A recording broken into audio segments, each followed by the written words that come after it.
Halo, salam sejahtera untuk kita semua. Perkenalkan, kami peserta Latsar CPNS Kemendesa PDTT tahun 2021, kelompok 1, angkatan 5, golongan 2. Dalam film pendek terkait agenda 3 yaitu pelayanan publik, kami akan membahas mengenai pelayanan publik di era pandemi COVID-19. Sebelum mulai pembahasannya, perkenalkan di sini kami terdiri dari saya sendiri, Raffi Hanif Purnomo, kemudian Apriyanti Nur Cahyani, Evi Veronica, dan Febriani Simanjuntak. Pokok-pokok pikiran yang akan kami bahas yaitu antara lain 1. Pengertian pelayanan publik 2. Unsur-unsur penting pelayanan publik 3.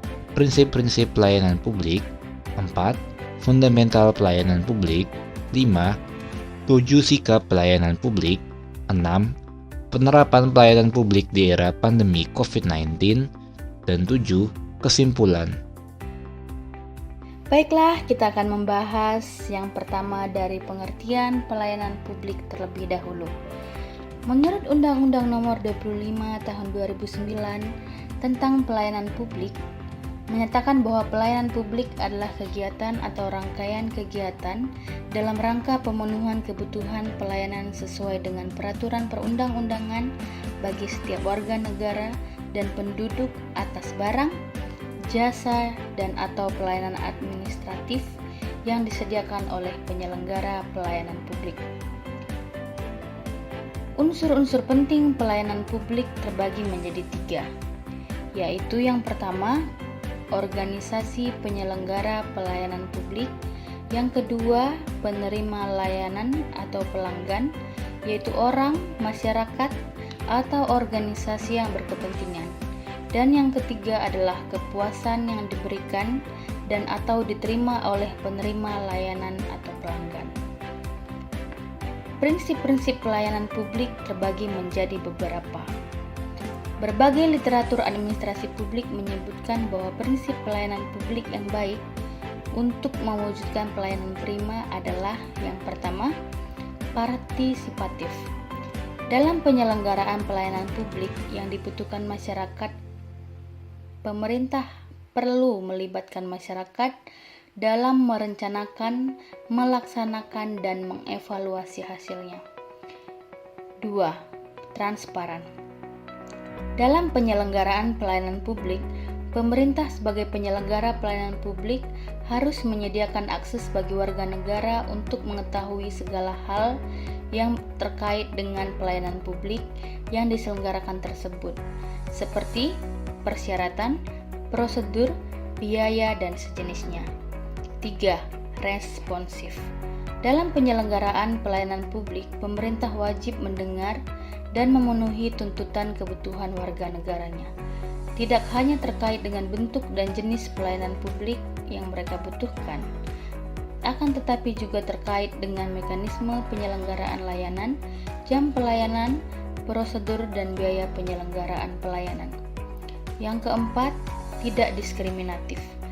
Pelayanan publik yang diselenggarakan oleh pemerintah tidak boleh dibedakan antara satu warga negara dengan warga negara yang lain atas dasar perbedaan identitas warga negara.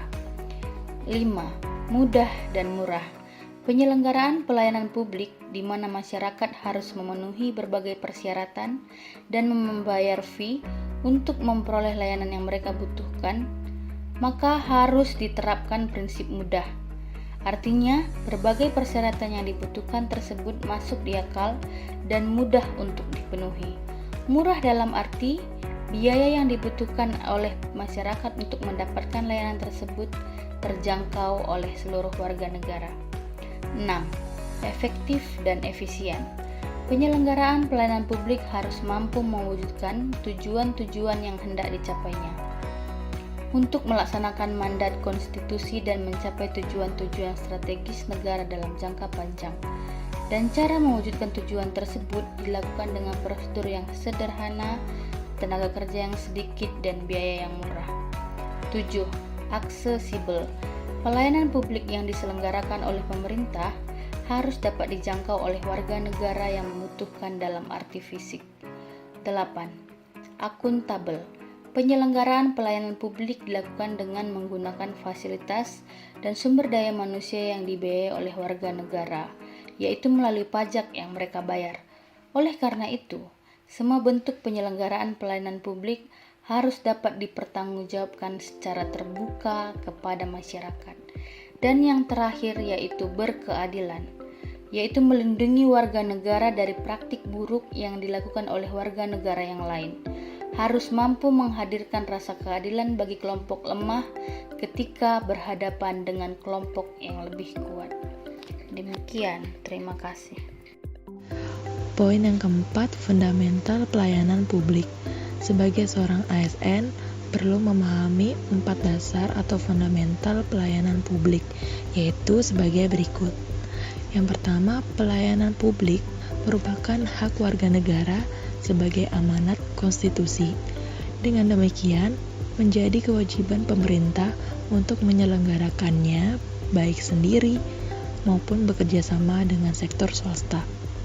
Yang kedua, pelayanan publik diselenggarakan dengan pajak yang dibayar oleh warga negara. Artinya, para birokrat penyelenggara pelayanan publik harus paham bahwa semua fasilitas yang mereka nikmati dibayar dengan pajak yang dibayarkan oleh warga negara.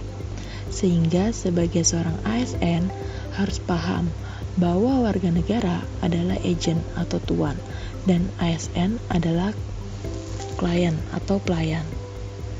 Yang ketiga, pelayanan publik diselenggarakan dengan tujuan untuk mencapai hal-hal yang strategis bagi kemajuan bangsa di masa yang akan datang. Yang keempat, pelayanan publik memiliki fungsi tidak hanya memenuhi kebutuhan-kebutuhan dasar warga negara sebagai manusia, akan tetapi juga berfungsi untuk memberikan perlindungan bagi warga negara. Dengan memahami 4 fundamental tersebut, diharapkan seorang ASN dapat memposisikan diri secara tepat ketika berhadapan dengan warga yang membutuhkan pelayanan publik. Poin yang kelima mengenai 7 sikap pelayanan publik.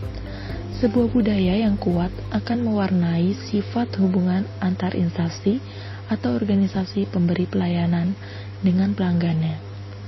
Budaya pelayanan dibentuk oleh sikap karyawannya atau pegawainya serta manajemen organisasi pemberi pelayanan.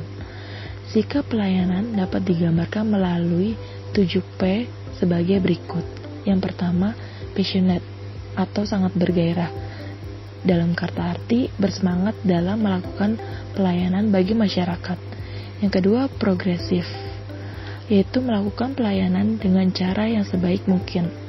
Yang ketiga, proaktif, yaitu berinisiatif untuk mengubah sesuatu agar menjadi lebih efektif dan efisien. Yang keempat, prompt, melayani dengan energi yang penuh dengan positif. Yang kelima, patient, yaitu sabar dalam melayani masyarakat. Yang keenam, proporsional, yaitu tidak memberikan pelayanan yang menyesatkan bagi pelanggan atau masyarakat. Yang ketujuh, fungsional, tepat waktu, yaitu memberikan pelayanan secara tepat waktu atau tidak bertele-tele.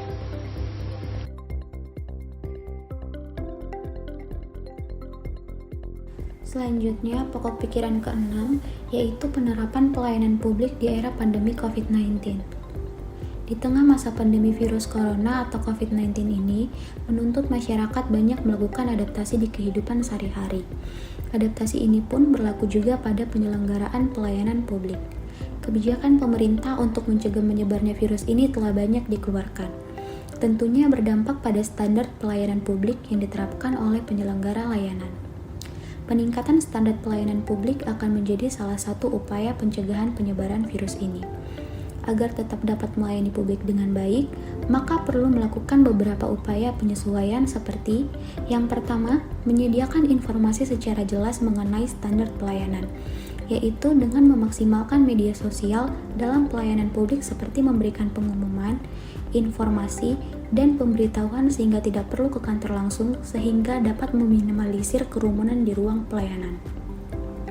Yang kedua, meningkatkan sistem penyelenggaraan pelayanan secara online, yaitu dengan lebih mengedepankan sistem online sehingga meminimalisir kontak langsung. Sistem online dalam pelayanan tersebut dapat dilakukan pada proses pendaftaran, pelengkapan berkas, ataupun pengambilan nomor antrian sehingga dapat dilakukan pengaturan waktu kedatangan dari pengguna layanan. Yang ketiga, adaptasi sarana, prasarana, dan fasilitas pelayanan.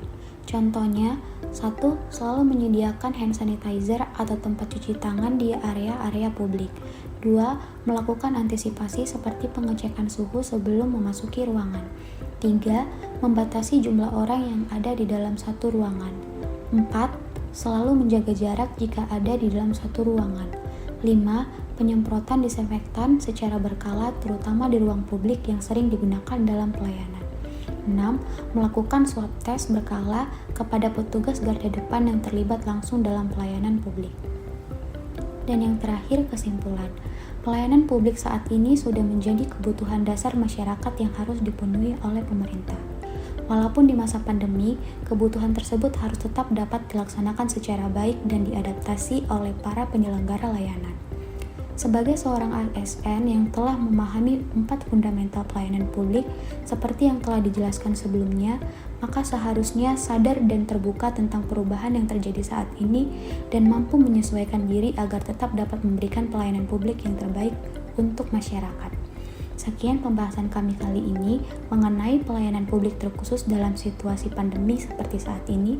Selalu terapkan 3M, memakai masker, menjaga jarak, dan rajin mencuci tangan dalam melakukan aktivitas sehari-hari. Terima kasih.